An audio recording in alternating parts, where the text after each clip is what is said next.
அவர் வீட்டில் படுத்து கிடந்தார் சார். நாங்கள் வெளியே இது கடைக்கு போயிருந்தோம். நாங்கள் வந்து பார்த்தா போலீஸ் அரெஸ்ட் பண்ணிட்டுன்னு சொல்லி கூட்டு போயிட்டாங்க. கூட்டு போன அங்கே போய் பார்த்தோன்னா அவங்க மூட்டை மூட்டை யாரையோ ஒரு ஆளை கூப்பிட்டு வர சொல்லி யார் வீட்டை காட்ட சொல்லியிருக்காங்க. இவர் போய் காட்டியிருக்காரு. அங்கே மூட்டை மூட்டையாக இருந்திருக்குது. மூட்டை மூட்டையாக இருக்கும். இவரையும் அரெஸ்ட் பண்ணி வீட்டுக்கு போலீஸ் ஸ்டேஷன் கூப்பிட்டு வந்துட்டாங்க.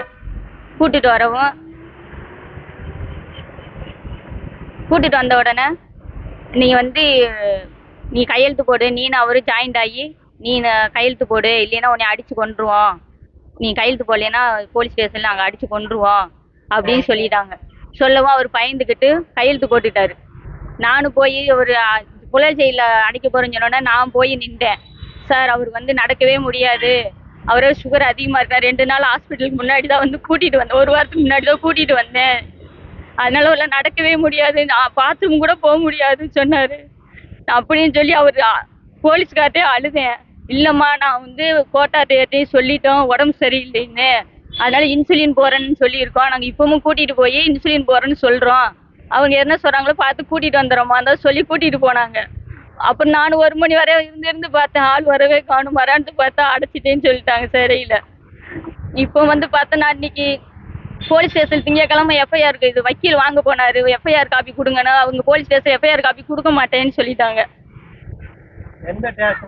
சேலையூர் போலீஸ் ஸ்டேஷன்ல.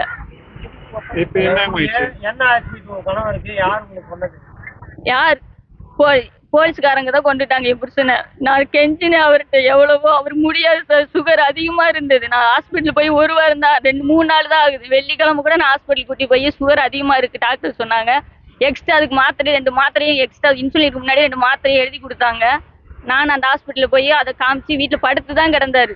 படுத்து கிடந்தவரை தான் கூட்டிட்டு போயிட்டாங்க.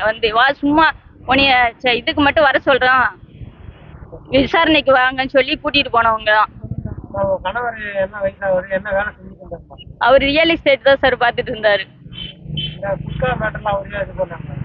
அது உங்க அப்பா பார்த்துருந்தாரு சார்.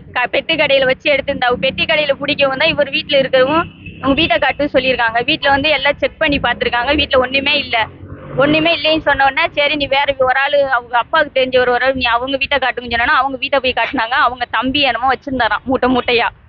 அவர் வச்சிருக்கிற பார்த்துட்டு நீனும் இதுல உடந்த அப்படின்னு சொல்லி விசாரிச்சுட்டாங்க. 20 வருஷமா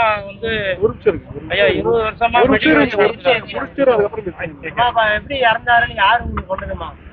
எங்களுக்கு இறந்துன்னு அண்ணன் தான். நாங்க புழல் ஜெயிலுக்கு நீ காலைல போனோம்.